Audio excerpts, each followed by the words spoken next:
Hello and welcome to HIV.gov's continuing coverage of the 2018 International AIDS Conference, commonly known as AIDS 2018. We're here today with Dr. Hank Tomlinson, Director of CDC's Division of Global HIV and TB. Welcome, Dr. Tomlinson. Thank you. We're delighted to have you here today. I understand that, well, before we get to the research, let's back up for just 1 second. A lot of our viewers are perhaps familiar with CDC's Division of HIV/AIDS Prevention, which does all of the HIV prevention work that the federal government does in the United States, and maybe less familiar with the fact that CDC has a sister or brother office, if you will, that's working on the global response to HIV. That's the office that you lead. So could you just give us a brief overview of what DGHT is? Sure, I'd be happy to. First, good morning to everyone in America. I understand it's just after 9 a.m. for those of you on the East Coast and as early as 6 a.m. for those of you on the West Coast. So thanks to those who have joined in, and hello to those that will watch later. So the Division of Global HIV and TB, or tuberculosis, at CDC is the global counterpart to the Division of HIV/AIDS Prevention. We're a sizable division. We've got about 1,850 people who work in 44 countries, or to provide HIV research and programming in 44 countries. And in any given year, we administer about $2 to $2.4 billion worth of resources in our program activities. So we are focused on prevention, care, and treatment. We are one of the PEPFAR implementing agencies. PEPFAR is the President's Emergency Plan for AIDS Relief, and along with a number of other agencies, we implement that initiative worldwide. CDC is a significant contributor and is responsible for a majority of people that PEPFAR support worldwide on care and treatment, and a significant provider of prevention activities as well. That's terrific. Here at the conference in Amsterdam, there are thousands of researchers presenting the latest findings on a wide variety of topics in prevention, care, and treatment and related matters. And I understand some of those researchers are associated with your division. Can you tell us about a couple of the things that your team is presenting here? Sure. So AIDS 2018 is a really exciting time when different members of different segments of the HIV community come together. So we have academicians, we have researchers, we have program implementers, we have civil society organizations, advocates, and others.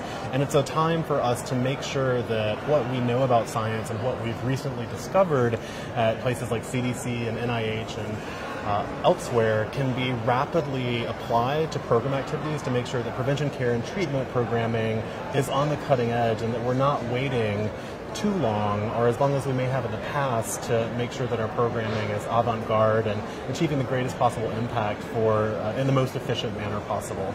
And so I think there are a couple of things that I'd like to highlight from this conference. The one, and there have been a few press releases today and earlier this week about this, are the results of the population-based HIV impact assessments, or the FIAs, and another nationally representative household population survey that we've supported the government of South Africa to conduct in its country. So there have been 4 major surveys released at this conference. South Africa, who did their own with support from CDC and PEPFAR, but then 3 that have been supported through the FIA project. So Namibia released their results today. There's been a press conference about that earlier, along with Cote d'Ivoire and Cameroon.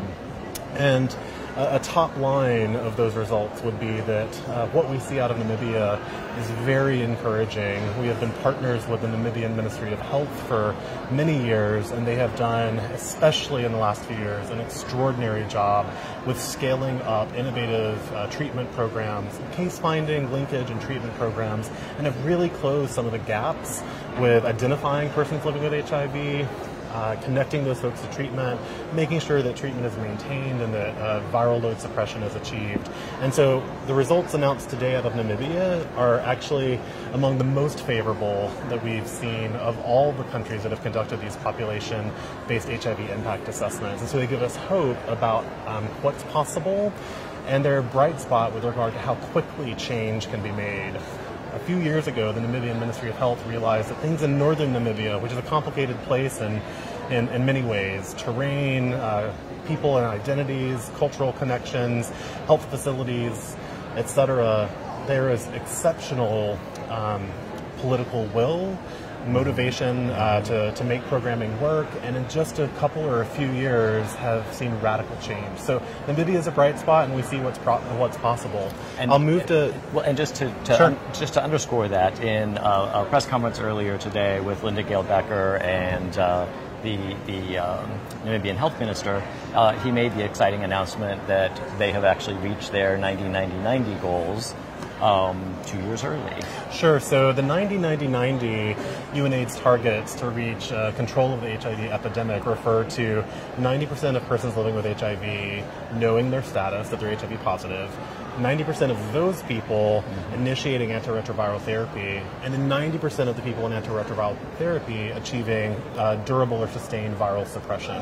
And so if you multiply those 90s, what you're looking for is a population-level viral suppression of about 73%, and Namibia's was about 5 points higher than that. So they have achieved the endpoint for the 90-90-90, but I don't think that they or we think that that's enough. There's still some movement to be made and some gains to be had, so we'll work closely with them to make sure that those are realized as quickly as possible.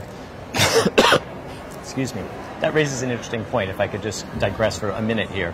We're hearing also, in addition to conversation about the 90-90-90 goals here, we're hearing about the idea of countries reaching epidemic control or pursuing epidemic control.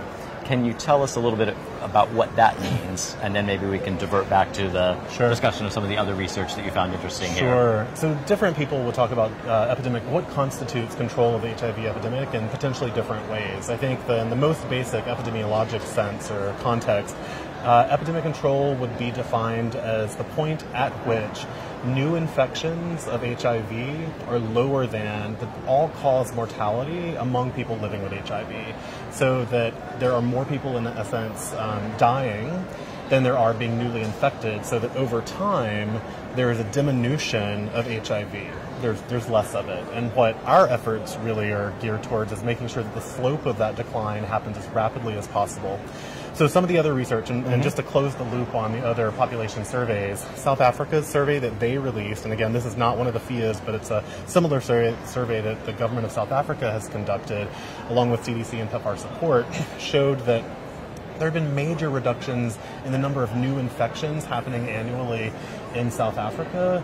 But since their last survey a handful of years ago, there's been almost 1.5 or 1.6 million persons living with HIV, or 1.5 or 1.6 million people have acquired HIV. So even with year-over-year improvement and reduction of the number of new infections over a short period of time, you can see how in a place where there's high HIV prevalence or the significant burden of the virus, that it can quickly accumulate, so that we have to get in front of it as quickly as possible. And the last note is that for the FIAs in Cameroon and Cote d'Ivoire, they showed that there are some areas that need specific attention urgently, and their ministries of health, PEPFAR, CDC, and others are committed to trying to work through those gaps. These surveys allow us to know what to do, where to do it, to maximize contributions and efficiency.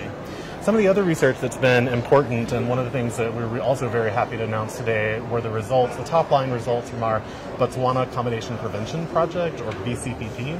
And this was it's a large multi-year trial that matched communities with each other and looked to see whether combination prevention, so that's active case finding, prevention activities, voluntary medical male circumcision, and early or immediate enrollment on ART yielded significant benefit. And we did. We are happy today to announce that there had been an appreciable reduction in incidence. So we are learning more all the time and applying those lessons about what's worked and moving them from a country to a region, or from a region to a continent, or beyond. So we're trying to, learn what works, identify that rapidly, and spread it or disseminate it as quickly and broadly as possible. That's terrific. It's, lots of exciting research coming out here, and it sounds quite promising in a number of places, but also underscoring that in other parts of other countries or other parts of some countries, there's more work to be done. So even though global HIV issues aren't often in the headlines anymore, that doesn't mean that the epidemic is no longer a concern, right? That's right.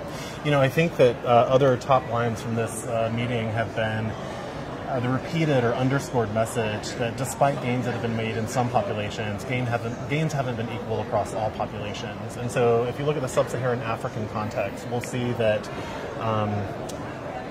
treatment, our case finding and enrollment or initiation on treatment among women has been better than among men, and has been better among older people than among younger people.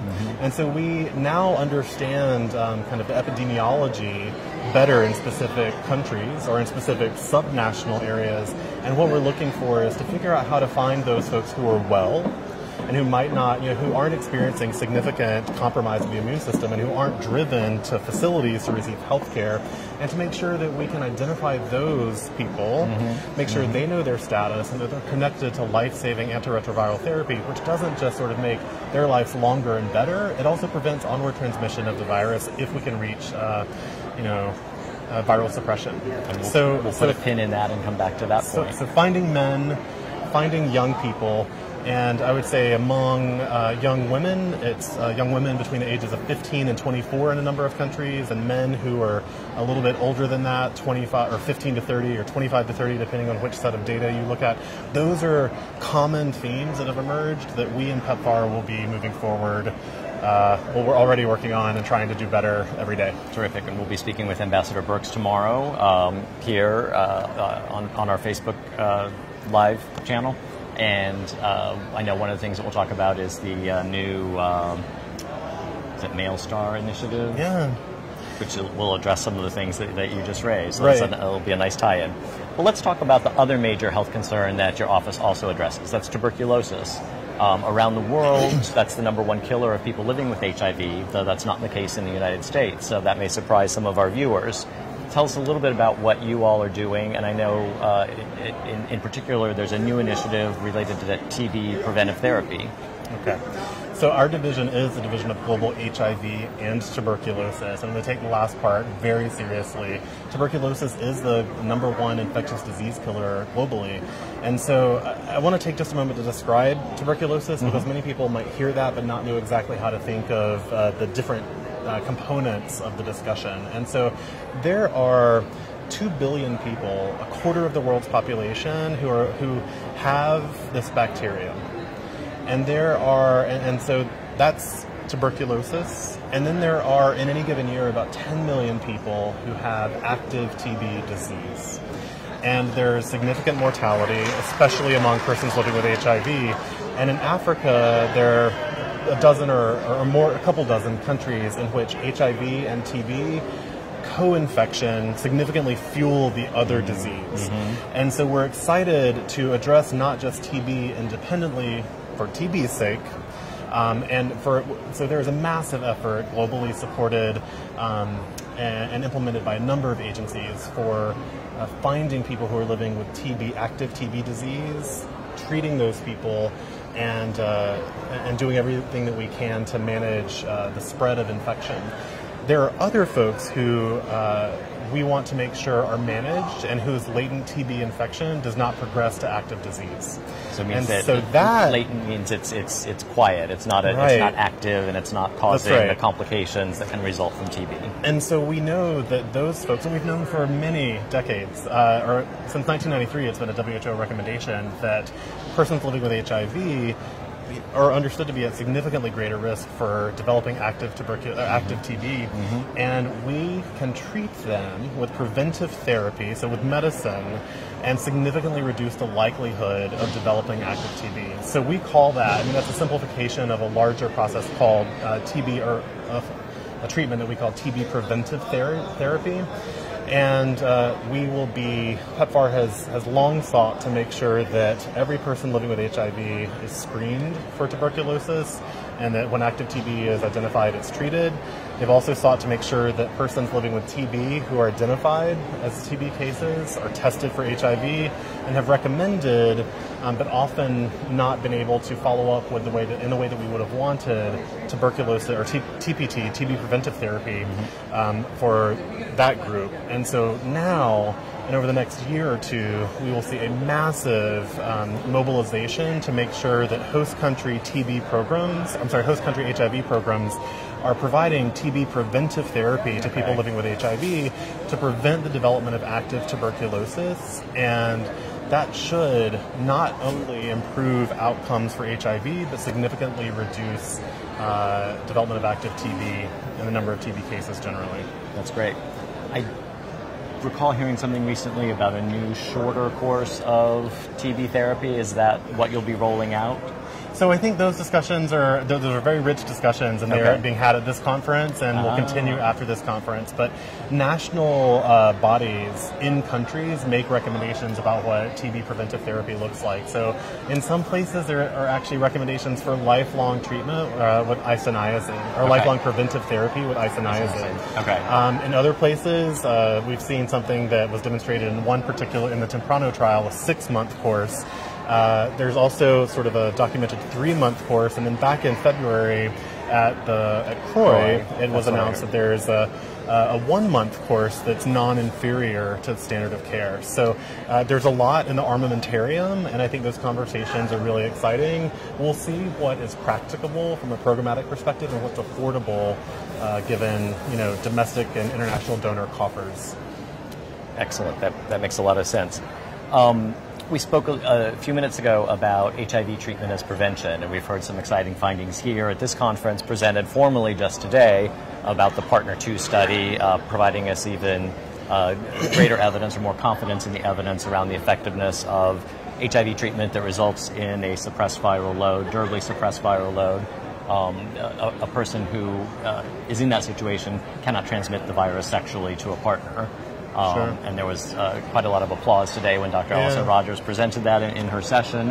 How is your division working to get the word out about HIV treatment as prevention in all the different countries that you're working in? Sure. So this is incredibly exciting news. There are 3 studies that precede the one described just now and whose results were released earlier today that establish the scientific basis for treatment as prevention.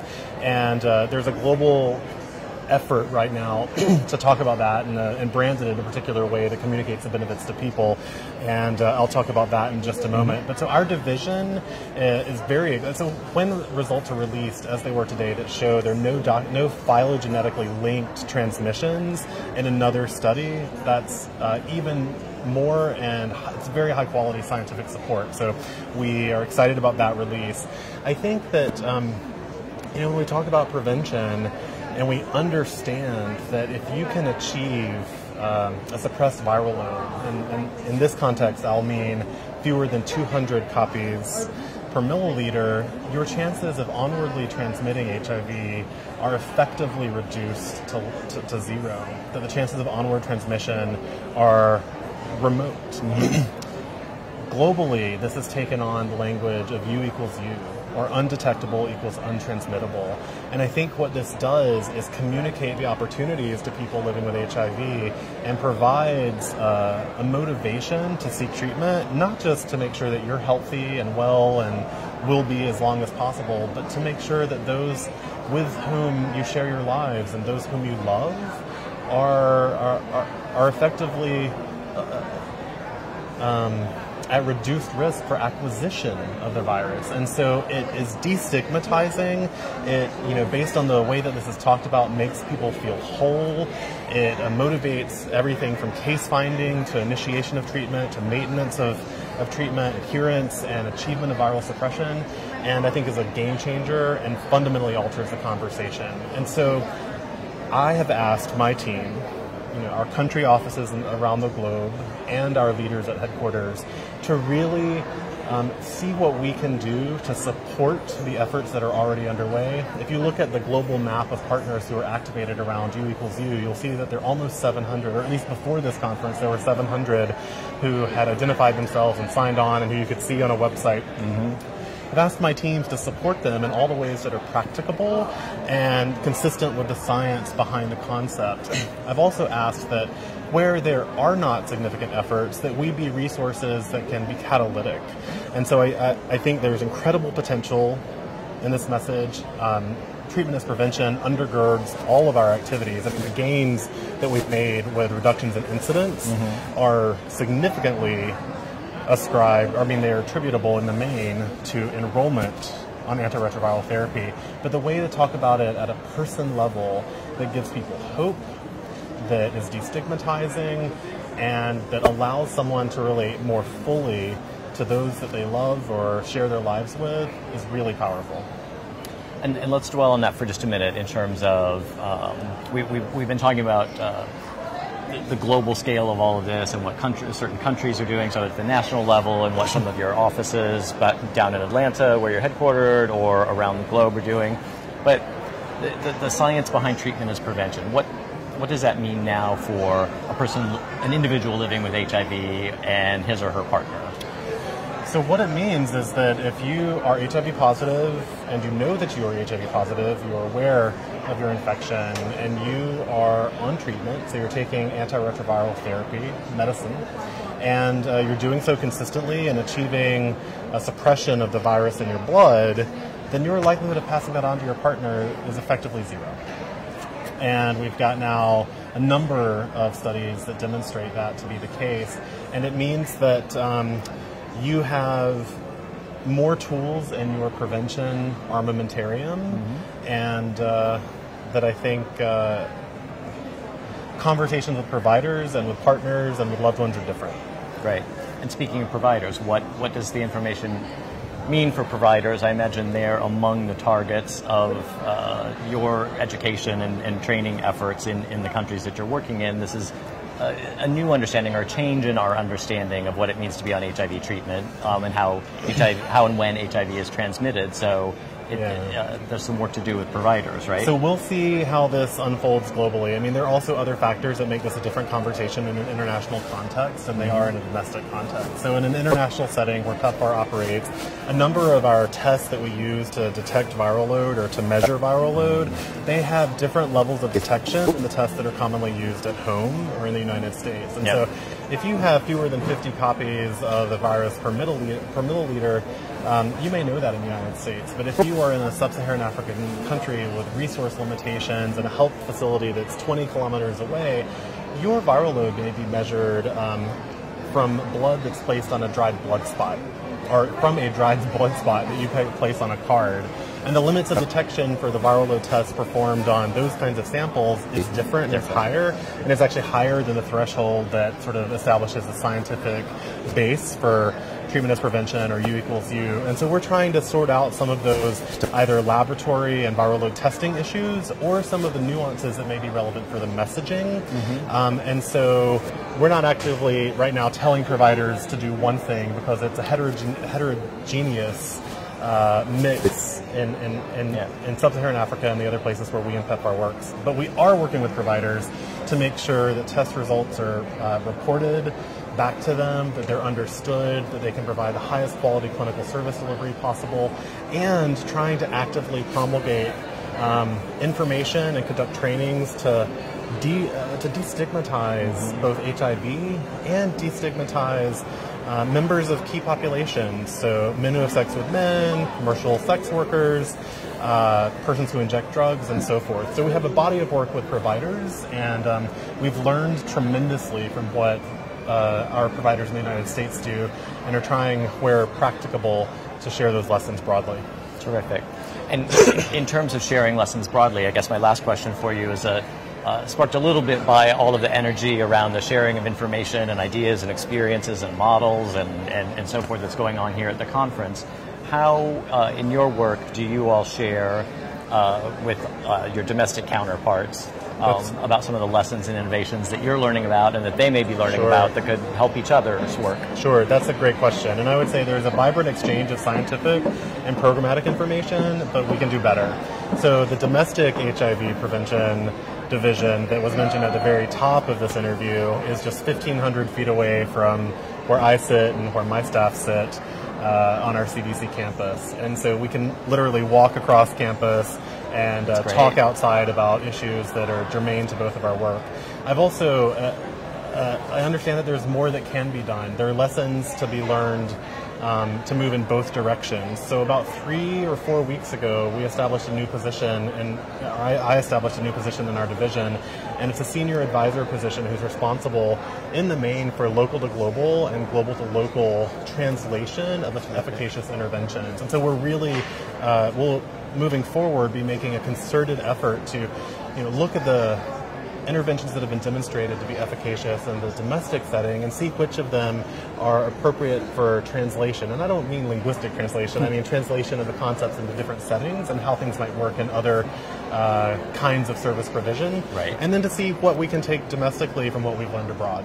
That's terrific. Congratulations on that. Thank you. We're interviewing your counterpart, Dr. Eugene McCrae from CDC's Division of HIV/AIDS Prevention tomorrow, so Great. We'll hear a little bit about the converse, I imagine. Thank you very much for taking time to join us, Hank. We appreciate it. Best wishes for the remaining days of the conference. I know you've got a packed agenda, so we'll let you get out of here. And I'd like to thank our viewers for tuning in again. We'll be back later today, just shortly actually, with 2 more interviews. We will be talking to Holly Dunford from USA for some more perspective on PEPFAR implementation around the globe. And then we'll be back later today with Dr. Carl Diefenbach again, sharing some of the research science highlights coming from today's conference. Thank you for joining us, and we'll see you soon. One sec. Are we off?